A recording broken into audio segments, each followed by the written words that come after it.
창세기 25장 1절로 11절까지 말씀 찾으셨으면 저하고 한 절씩 교독하시겠습니다. 창세기 25장 1절부터 같이 교독합니다. 제가 먼저 교독합니다. 아브라함이 후처를 맞이하였으니 그의 이름은 그두라라. 그가 시므람과 욕산과 무단과 미디안과 이스박과 수아를 낳고 욕산은 스바와 드단을 낳았으며 드단의 자손은 아수르 족속과 루두시 족속과 루미 족속이며 미디안의 아들은 에바와 레벨과 한옥과 아비다와 엘단이니. 아브라함이 이삭에게 자기의 모든 소유를 주었고 자기 사자들에게도 재산을 주어 자기 생전에 그들로 하여금 자기 아들 이삭을 떠나 동방 곧 동쪽 땅으로 가게 하였더라. 아브라함의 향년이 175세라. 그의 나이가 높고 늙어서 기운이 다하여 죽어 자기 열조에게로 돌아가매. 그의 아들들인 이삭과 이스마엘이 그를 마므레 앞 해족속 소알의 아들 에브론의 밭에 있는 막벨라 굴에 장사하였으니 이것은 아브라함이 헷 족속에서 산 밭이라. 아브라함과 그의 아내 사라가 거기 장사되니라. 아브라함이 죽은 후에 하나님이 그의 아들 이삭에게 복을 주셨고 이삭은 부엘라 헤로이 근처에 거주하였더라. 아멘. 우리 옆에 분들하고 한번 인사합시다. 당신이 있어서 행복합니다. 네, 오늘 아브라함 강의 마지막 시간인데요. 떠나는 뒷모습이 아름다운 사람이 되라. 떠나는 뒷모습이 아름다운 사람이 되라 라는 제목으로 말씀 전하기 원합니다. 오늘 본문은 믿음의 조상 아브라함이 175세로 죽는 내용입니다. 그가 이 땅에서 나그네로서의 삶을 마치고 본향을 향해 떠나고 있는 모습이에요. 근데 이 떠나는 뒷모습이 아름답습니까? 아니면 허전하고 아니면 좀 초라합니까? 저는 이 뒷모습이 좀 아름다워 보였어요. 그래서 오늘 아브라함 마지막 시간에 떠나는 뒷모습이 아름다운 사람이 되었으면 좋겠다라는 마음이 들어서 이 말씀을 나누려고 합니다. 성도는 그 사람의 떠나는 뒷모습이 아름다워야 됩니다. 사실은 저희 예전 집사님 한 분이 정치를 하는 분이 계시는데 그분의 모토 중에 하나가 이겁니다. 떠나는 뒷모습이 아름다운 사람이 되자. 왜냐하면 정치인들의 뒷모습이 그리 아름답지가 못하거든요. 그래서 정말 슬프게도 전직 대통령이 자살을 할 만큼 좀 아픔이 있는 나라가 사실 우리나라죠. 그런데 여러분 이것은 비단 정치하는 사람뿐이 아니라 우리 모두가 그래요. 회사를 다녀도 회사에서 다른 회사로 이직을 하든 퇴직을 하든 그 떠나는 뒷모습이 아름다워야 됩니다. 우리가 사업을 해도 사업을 마무리하든 딴 사람에게 팔든 깨끗하고 정돈되고 아름다워야 돼요. 교회에서도 어떤 일을 맡아서 섬길 때 그 떠나는 모습 그것이 아름다워야 돼요. 목사도 뭐 사임을 하든 또 은퇴를 하든 아름다워야 됩니다. 그리고 무엇보다 우리가 죽을 때에 주님 앞에 돌아갈 때의 모습이 정말 아름다울 수 있다면 그것은 영원히 아름다울 거예요. 근데 이 떠나는 뒷모습이 아름답기란 참 쉽지 않습니다. 여러분 예수님이 떠나가실 때 참 복잡했죠.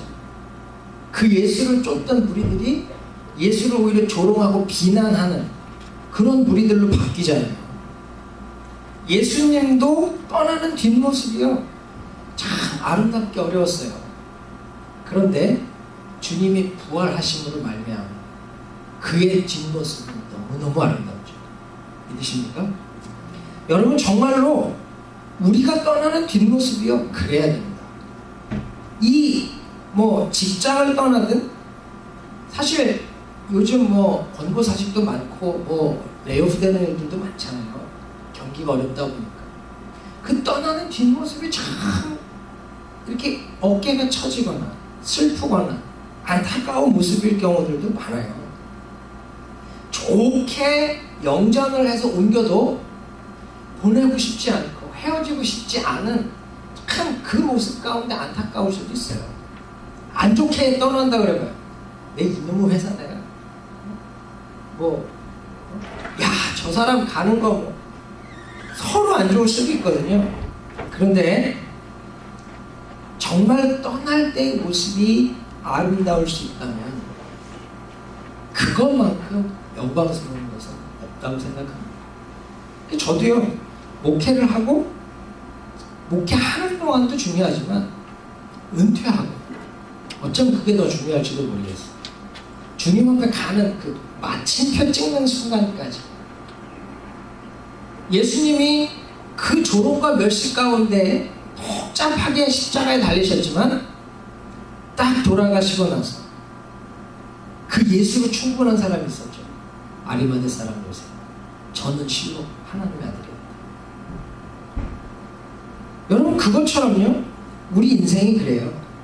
저는 저와 여러분 모두가 정말로 무슨 일을 하든 그 한 단계가 끝날 때에 아름다운 뒷모습을 가질 수 있길 축원합니다. 그리고 우리 인생이 마무리되는 그 순간에 정말로 아브라함처럼 떠나는 뒷모습이 아름다울 수 있길 축원합니다. 그래서 아브라함의 떠나는 뒷모습을 보면서 어떻게 아름다울 수 있을까? 두 가지를 살피려고 그래요. 첫째는 정리하는 것이 중요하다는 것이고, 둘째는 계승하는 게 중요하다는 것. 하나씩 살필까요? 첫째, 여러분, 정리하는 것이 중요합니다. 뒷모습이 아름다우려면 내가 살아있을 때 내 인생을 잘 정리하는 게 중요하다는 거예요. 여기 지금 아브라함은요, 1절에 보면 후처를 맞이했다 그래요. 그의 이름은 그두라라고 합니다. 이 그두라라는 이름의 뜻은 유향, 향품, 향, 그런 뜻이거든요. 우리식으로 표현하면 향단이. 향단이가 딱 어울리는 거예요. 근데 아브라함이 137세에 사라를 떠나보냈잖아요. 그 후에 후처를 맞이하는 거예요. 어떻게 보면 주책이죠. 이게 여자들 입장에서 분노할 일입니다. 그래서 꼭 남편들한테 묻잖아요. 여보, 나 죽으면 어떡할 거야? 뭐 어떻게 주님만 아시지? 그쵸? 근데 어떤 사람도 그럴 거예요. 이게 지금 이 그두라가 아브라함에겐 아주 향기 있던 여인이에요. 137세의 노인이 홀딱 넘어갈 만큼 아주 매력이 있던 여인이었던 것 같아요. 근데 결혼해서 또 2절에 보면 6명의 아들을 낳아요. 6명의 아들. 참 대단하죠? 100세에도 아들 낳기가 힘들다 그랬는데 137세가 넘어서 175세까지 이 그두라와 38년을 살면서 6명을 더 낳아요. 우리의 관점으로 보면 이건 주책입니다. 노인네 망령 낳았다고까지도 참 생각할 수 있는. 그런데요, 이게 당시의 관점으로 보면 축복이라는 겁니다. 이해가 안 되죠? 여러분, 아브라함은 하나님이 부른 1세대예요. 아직 율법이 주어지지 않았어요. 이 얘기는 아직 예수 그리스도의 산산수훈에 나오는 팔복과 같은 복, 심령이 애통한 복, 마음이 가난한 복, 이런 복을 모르는 때예요. 또한 바울이 얘기하는 편대를 향해서 내가 가진 모든 자랑을 배설물로 여기고 부르심의 상을 향해서 달려간다는 복, 그런 걸 모를 때입니다. 그러니까 아브라함과 동시대 사람이 누구냐면 욥이거든요. 그러니까 욥도 나중에 하나님이 크게 복 주셨다라고 하는 것을 뭘로 계산해요? 자식과 재물로, 그러니까 물질로 해석하는 겁니다. 그것은 그 당시에 하나님이 아브라함을 불러서 복 준다고 할 때도 딱 그거죠. 너를 복의 근원이 되게 할 건데 너의 자손이 바다의 모래같이 하늘의 별같이 많을 거야. 또 내가 너에게 복 주어서 이 땅, 이 가나안을 너와 네 자손에게 줄 거야. 그러니까 물질로 복을 말씀하셨기 때문에 아브라함에게 입장에서 자녀와 땅과 재물이 복의 전부인 거예요. 아브라함이 아들을 더 여섯을 낳았다는 건 축복받았다라고 하는 것을 의미하고 있는 거예요. 근데 지금도 이 아브라함 단계의 수준에서 복을 가늠하는 분들이 많죠.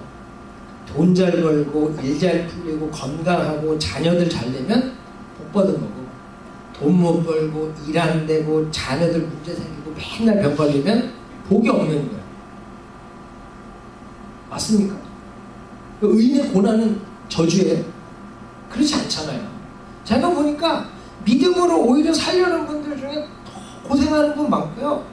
정말 하나님 앞에 헌신하려고 하는 분 중에 돈도 잘 못 버는 분들이 많아요. 김동원 목사님이 이 재물은 축복이 아니라 은사라 그러죠. 저는 거기에 동의합니다. 이게 믿음과 상관없이 돈 버는 재주가 있는 분들이 있어요. 은사입니다, 은사. 손 대는 것마다 다 잘 되는 마이너스의 손이 있고, 저희 아버님처럼 손을 대는 것마다 마이너스가 되는 마이너스의 손이 있어요. 우리 아버지 이 설교 들으시면 또. 근데 그러니까 저는 재물에 많고 적음은 복이 아니라 은사예요, 은사. 오히려 의인 중 고난도 많고요. 고난이 축복인 경우도 많아요. 여러분 시편 119편 71절 보면 고난당한 것이 내게 유익이라 이로 말미암아 내가 주의 율례들을 배우게 되었나이다. 고난이 복인 걸 아는 사람이에요. 왜? 고난을 통해 말씀을 배우고 고난을 통해 말씀이 삶으로 체득되는 은혜를 누리니까. 그렇기 때문에요, 여러분 아브라함 때처럼 물질로만 복을 가늠하는 수준은 어린 거예요. 성숙은 물질을 넘어서 고난이 하나님의 변장된 축복인 것을 알기도 하고, 때로 바울처럼 빌립보서 1장 21절에 얘기하죠. 이는 내게 사는 것이 그리스도니 죽는 것도 유익하다. 여러분 죽는 게 유익해요? 자매들이 결혼 안 한 분들도 결혼하고 죽는 게 가야 되지만, 내가 죽어 천국 가는 게 유익합니까? 바울은 빨리 주님 앞에 가길 원했어. 정말로 빨리 주님 앞에 가길 원했어. 내가 근데 이 땅에 사는 건 복음을 위해, 교회를 위해, 성도들을 위해. 어떤 게 더 유익인지 잘 모르겠대요. 여러분 이게 성숙이죠. 그러므로 우리는 아브라함과 같은 축복관에서 시작해서 정말 예수님 말씀하시는 성경이 이야기하는 그 복의 수준까지 자라가야 되는 줄 믿습니다. 그래서 아브라함이 이렇게 아들을 6을 더 낳았다, 참 주책이다, 뭐 이렇게 말할 것도 없고요.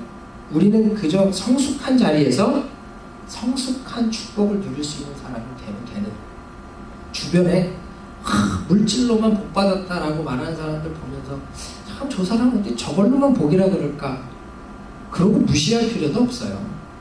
왜? 우리도 때로는 그러고 있으니까. 다만 우리는 그보다 더 높은, 더 성숙한 축복까지 자라가야 되는 줄 믿습니다. 그럼 문제는 뭐냐면, 아브라함에게 생전에 이렇게 자녀의 복을 주시고 재물의 복을 주셨거든요. 근데 이게 아브라함 살아있을 땐 복인데 아브라함이 죽고 나면 화가 될 수도 있어요. 여러분 대기업들 뭐 왕자의 난이라고 표현하잖아요. 경영권 싸움 때문에. 그쵸? 뭐 H그룹, 뭐 S그룹 뭐 이런 데들. 왜? 내 때에는 자녀가 많은 게 복이었는데 내가 죽고 나면 이 자녀들이 아버지 재산 갖고 쌈박질한단 말이에요. 그럼 그게 복이 될 수 없잖아요.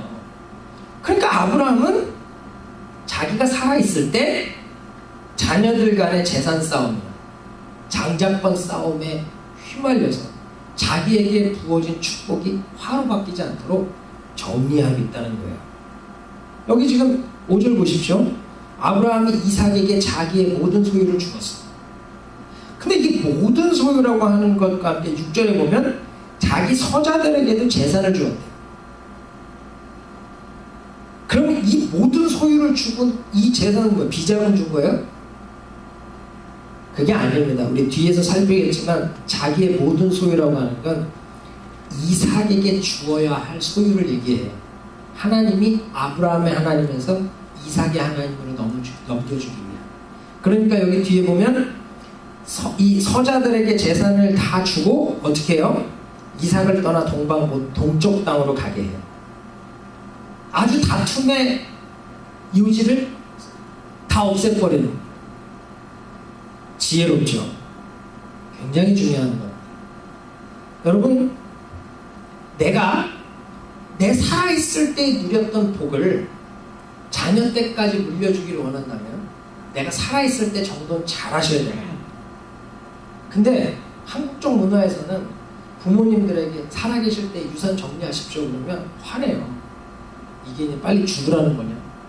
뭐 너 이제 내 돈밖에 안 보이냐? 뭐 이런 식으로 접근하시거든요.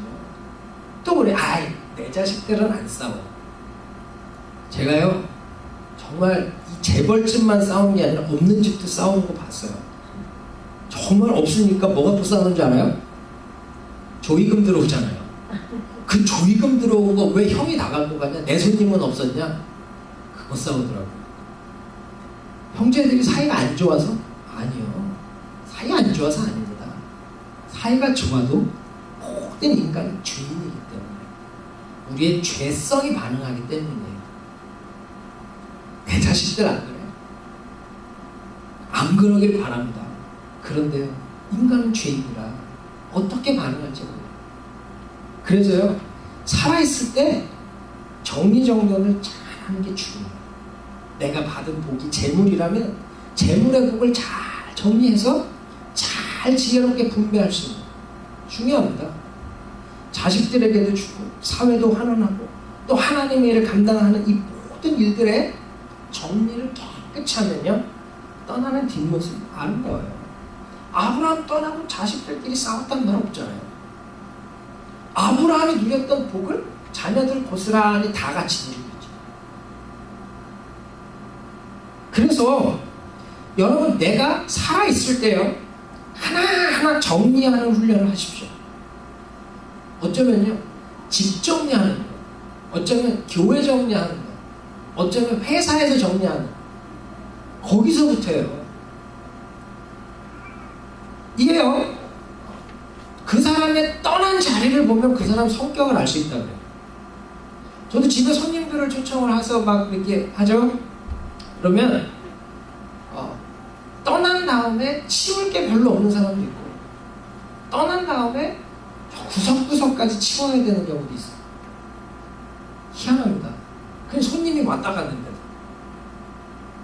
근데요, 그 하나하나가요, 정돈이 되는 훈련을 하면 내 인생 전체를 늘 정돈해 왔기 때문에 마지막 떠날 때도 깨끗하게 정돈하고 나가는 거예요. 제가 아는 집사님이 잠깐 밖에를 나가도 집 정리를 해요. 그냥 남편은 좀 짜증나는 거야. 그냥 잠깐 나갔다 오면 되는데 왜 이렇게 정리를 하는지. 그분 그래요. 아니 내가 나갔다가 돌아오지 못할 수도 있잖아요. 오바죠? 그럴 확률 거의 없잖아요. 근데 그렇게 오바할 만큼 그분은 그래요. 내가 집에 들어왔을 때 정리된 모습으로 들어오면 편하잖아요. 좋잖아요. 깨끗하고. 근데 내가 들어오지 못하게 되는 경우가 생겼을 때 내가 죽은 그 다음의 모습이 정돈된 모습이었으면 한다는 거예요. 그러니까 이분은 삶이 늘 정돈돼 있죠. 어떻게 보면 좀 피곤합니다. 그렇지만 그분의 뒷모습은 분명히 아름다울 거예요. 그래서 여러분, 내가 사는 삶에서요, 늘 정돈하는 훈련을 하십시오. 하나하나 매듭할 때 깨끗하게 또 정돈하면서 서로 윈윈할 수 있는 고민을 해나가면 그 사람은 사후에, 그가 떠난 후에 갈등의 요소들은 최소화될 겁니다. 저는 여러분들이 일하는 곳에서나 집에서나 교회에서나 여러분의 삶을 살아가면서 정돈을 훈련하시고 정말 떠난 뒷모습이 깨끗하고 떠난 그 뒷자리가 아름다우시길 하나님의 사람들에게 축원합니다.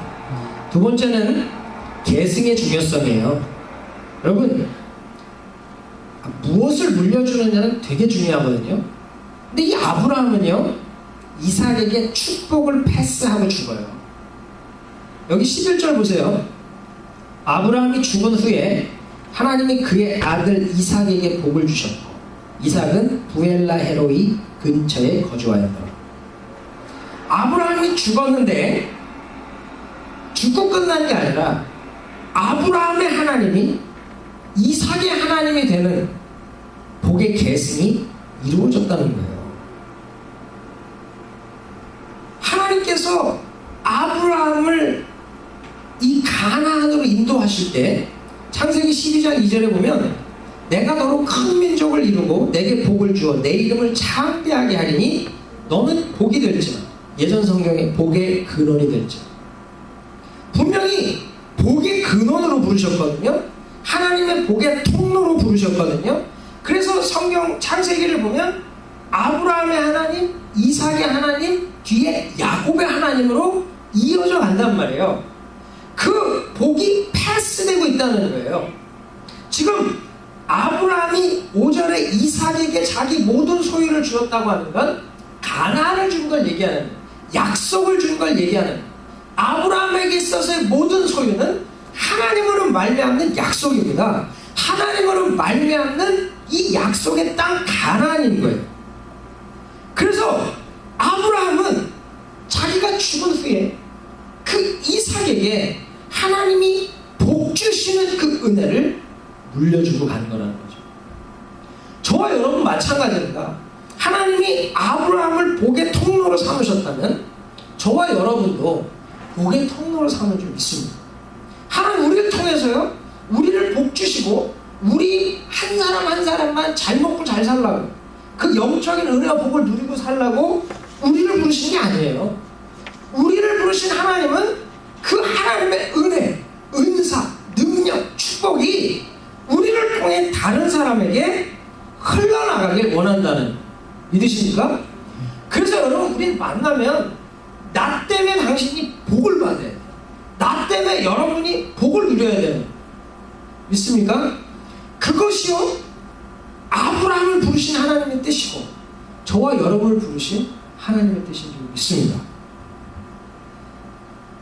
그 헝가리에 세계적인 나온 피아니스트가 한 사람이 있어요. 그 사람이 누구냐면 앤드루 폴데스라고 하는 사람이에요. 근데 이 앤드루 폴데스가 어린 시절 무명이었을 때 아주 좋은 스승을 찾아서 부다페스트로 갑니다. 근데 그 스승이 누구냐면 에밀 본 사워예요. 이 사람한테 이 폴데스가 찾아갔을 때 베토벤의 곡 하나를 주고는 쳐봐라 그러더래요. 그래서 이 어린 폴데스가 막 쳤는데 그걸 탁 듣고 나서 이 에밀 본 사워가 폴데스 앞에 무릎을 꿇고 그 이마에 키스를 해요. 그리고 나서 얘기합니다. 아들아, 내가 너한테 한 오늘의 이 키스를 잊지 마라. 이 키스의 의미를 잊지 마라. 내가 너같이 어렸을 때 내가 가장 존경하는 스승 프란츠 리스트에게 사사받기 위해 찾아왔을 때 내 연주를 듣고 내 스승 리스트도 나에게 이렇게 키스해 주었다. 그런데 내 스승 리스트도 그의 스승 베토벤에게 그 키스를 받았고 그 베토벤이 이 키스를 패스해야 된다라고 말씀했다는 거예요. 그러니까요, 베토벤이 리스트에, 리스트가 사워에, 사워가 이 폴데스에 축복의 키스를 패스했다는 거죠. 여러분, 이게 참 중요하거든요. 내게 있는 하나님의 은혜와 축복, 그 재능, 은사, 능력을 흘러가게 하는 거예요. 정말 중요합니다. 근데 이게요, 잘 될 것 같죠? 잘 안 됩니다. 잘 안. 제가 아는 한의사가 한 분 있어요. 굉장히 실력 있는 분인데 이분이 더 탁월한 스승을 찾아가서 사사를 받으려고 그 밑에 들어가서 문화생으로 몇 년을 있었는데 몇 년 전인가 연락을 했었는데 계속 그분 밑에 있습니까? 그랬더니 나왔대요. 왜 나왔냐 그랬더니 가장 중요한 핵심 기술은 하나도 안 가르쳐주고 언저리만 계속 몇 년을 돌려내요. 그래서 더 이상 있을 수 없어서 나왔답니다. 근데요, 많은 사람들이 내가 울타리가 되고 싶어 하지 사다리가 되어주고 싶어 하지 않아요. 내가 울타리가 되면요, 이 그 울타리 안에 있는 사람은 절대 그 밖으로 못 넘어갑니다. 그러나 내가 사다리가 되면 나를 밟고 넘어서 나보다 더 나은 자리로 가거든요. 저는 그 목회를 하고 싶은데 저를 밟고 넘어가는 사람들이 나왔으면 좋겠는데, 저도 가끔은 그래요. 아, 이게 또 나보다 또 제자가 잘 되면 기쁘긴 하지만 또 이 시기가 생기진 않을까, 질투가 나진 않을까, 그 마음이 들어요. 그러나 내가 그 마음을 갖는 순간 하나님 나라는 내 수준에 제한됩니다. 그러나 내가 사다리가 되는 순간 하나님 나라는 나보다 더 큰 나라로 확장됩니다. 믿습니까? 분명히요, 우리는 이 축복의 키스를 패스해주는, 그래서 하나님 나라를 내 수준에 묶어놓는 게 아니라 나를 넘어서는 하나님의 수준으로 키워갈 수 있는 그런 사람들이 되어야 되는 줄 믿습니다. 여러분, 정말 그래서 아브라함이 이삭에게 하나님의 축복을 패스했던 것처럼 저와 여러분도 하나님에게 받은 은혜와 복을 다른 누군가에게 패스해야 돼요. 내게 흘러넘치는 것 꾸역꾸역 내가 더 가지려고 하는 게 아니라 흘러보내는 거예요. 흘려나가는 거예요. 그래서 나와 함께 모든 사람들이 그 은혜와 복을 누릴 수 있는, 이 자리에 설 수 있기를 축원합니다. 분명히 그래서 여러분, 오늘 우리 고민해야 될 게 뭐냐면, 내가 무엇을 패스해 줄 거냐, 무엇을 물려줄 거냐, 진지한 고민을 좀 해야 돼요. 오늘 무슨 날이죠?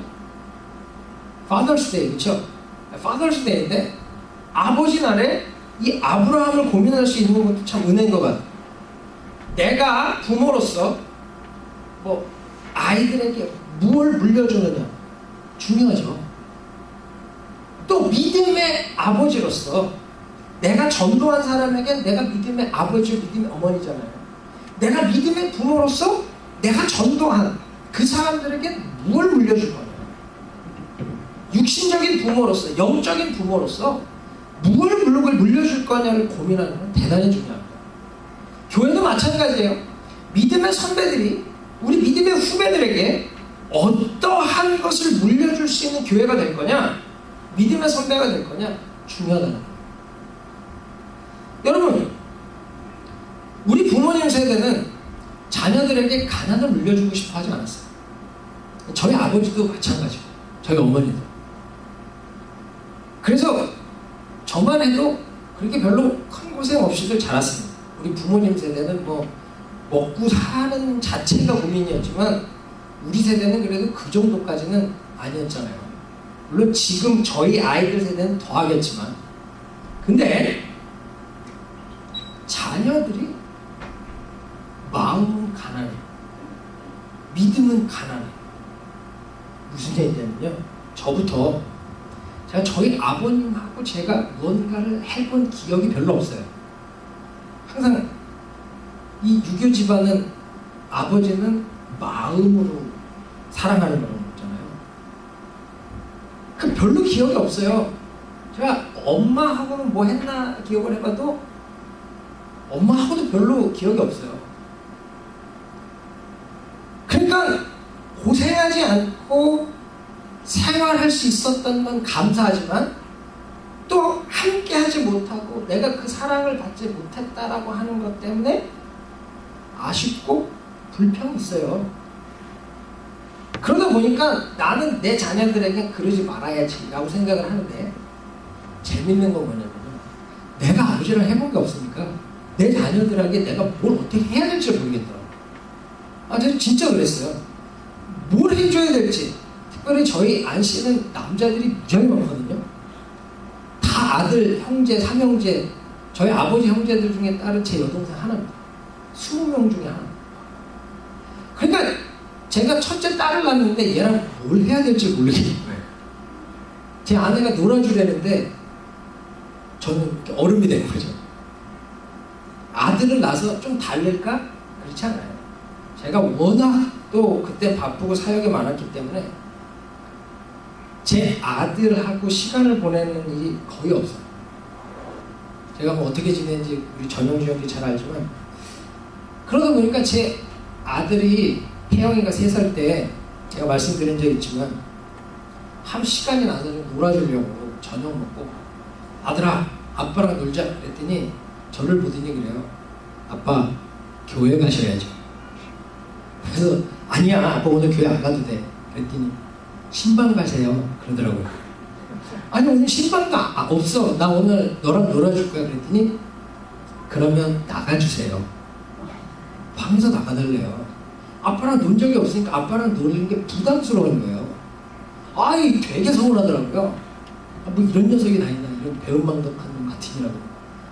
제 아내한테 했더니 아들한테 투명인간 취급이나 당하고. 근데 그날 기도하면서 하나님 좀 서운합니다. 하나님 저한테 그래요. 야 너 그거 서운해할 일이 아니라 미안해해야 할 일이야. 제가 그때 하나님한테 도전했죠. 딴 사람은 그렇게 얘기해도 하나님은 저한테 그러시면 안 되는데 내가 누구 때문에 바쁜데 말이에요. 근데 제가 그 사건 이후로 참 많은 정말 고민을 하고 또 회개를 하고, 그리고 제가 아이들하고의 어떤 그런 부분들을 회복하려고 참 많이 고민을 하고 노력을 했어요. 그리고 안식년 나와서 정말 아이들하고 이렇게 시간을 보내면서 제 장모님이 그러시더라고요. 이 시간을 저 아이들이 결코 잊지 못할 거라고. 수영장 가고 애들 파게 데리고 나와서 축구하고 한 그런 일들. 근데요 오늘 새벽에 나와서 기도하고 예배 준비하고 집에 이제 옷 갈아입으러 들어가는데, 집에 들어가는데 제 아들이 아빠 해피 파더스 데이 그러면서 뭘 하나 이렇게 들고 나와요. 학교에서 만든 건가 봐요. 여기 보니까 My dad's favorite food is my mom's food. 우리 아내가 이 얘기를 듣더니 지긋지긋하다고. 엄마가 만드는 음식이 제일 좋아. 제발 좀 그런 일은 좀 하지 마세요. 근데 For fun, my dad likes to soccer. My dad's favorite color is blue. My dad always say bye when I go to school. My dad is the best at soccer. 얘는 계속 사커 얘기만 해. 제가 축구를 되게 잘하는 줄 알아요. 사실은 그렇지 않거든요. 근데 얘는 나와서 놀아주는 걸 기억하는 거예요. 그게 좋았다는 거예요. 그리고 My dad's job is to take care of me and my brother and sister. 야, 아빠 목사야. 얘는 아빠가 목사인 건 상관이 없는 거야. 그러니까 얘에게 있어서 아빠가 목사인지 사장인지 뭔지 그런 건 아무 개념이 없고 자기 take care 해주는 사람이라는 것이 가장 중요한 거더라고요. 근데 제 마음에 제일 기뻤던 게 뭐냐면 I love my dad because he's fun. He's fun. 아빠 재밌대요. 그 제 딸은 좀 수준 있게 만들었어요. 얘도 아빠 사랑하는데 You are funny and fun and full of art. 내가 이 아이들에게 재밌는 사람으로 바뀌었구나. 재미없는 사람이 정말 재밌는 사람으로 바뀌었구나. 저는 그것만으로도 감사하더라고요. 근데 여러분, 제가 왜 이 이야기를 하냐면 우리가 아이들에게 무엇을 물려줄 것인가, 진짜 그 아이들의 마음을 부여하게 하는 것, 이거 중요하다는 생각이 들었어요. 만약에 제가 그 태영이 3살 때니까 3년 전에 만약에 파더스 데이였다, 거의 뭐라고 썼을까? 아마 이걸 열면서 제가 벌벌벌 떨지 않았을까. 근데 여러분 정말 내 자녀들에게 무엇을 물려주는 것이 중요한지 고민해 봐야 된다. 또한 여러분, 우리가 믿음을 유산으로 물려주는 것, 아브라함이 그 하나님을, 그 이삭의 하나님으로 물려주었던 것처럼 우리도 그렇게 물려줄 수 있는가 고민해야 됩니다. 제가 15년 전에 미국에 왔을 때 그때 이슈가 뭐였냐면, 이제 이민교회를 누가 물려받을 거냐? 2세들이 물려받을 거다. 근데 저는 그렇게 생각 안 했거든요. 왜냐면 이민 1세대들은 계속 올 거예요. 그렇기 때문에 이민교회는 절대 이민교회가 이민교회지 2세교회가 되지는 않을 겁니다. 문제는 뭐냐면 그 2세들이 교회에 정착하고 있느냐는 거죠. 근데 사실 2세들이 교회에 정착하는 일이 많지 않아요. 정말로 10년 전만 해도 2세 교회들 많았습니다. 지금 2세 교회 명맥을 유지하기도 어려워요. 저 신학교 같이 졸업했던 2세들 지금 풀타임으로 사역하는 사람이 10%도 안 됩니다. 다들 잡잡아서 일하고 주말에 팔타임 사역해요. 그렇다면요, 우리 자녀들 세대에 그 믿음의 복을 이어받아서 우리보다 더 큰 하나님의 은혜를 누리고 살 수 있는 것, 굉장히 중요한 거예요. 여러분, 내가 정말로 많은 유산을 물려주는 것도 중요한데요, 이 아이들에게 예수 그리스도로 말미암는 그 복을 물려줄 수 있는 것 너무 중요하다는 거예요. 교회도 마찬가지입니다. 제가 지난 금요일날 학교에서 강의하면서 그런 얘기했어요. 수룹배배를 통해서 재건되는 성전 정말 초라하고 보잘것없죠. 그를 인해 이스라엘 백성들이 낙심하고, 그렇죠. 솔로몬의 성전은 7년을 지었던 웅장하고 아름다운 영광스러운 성전이었어요.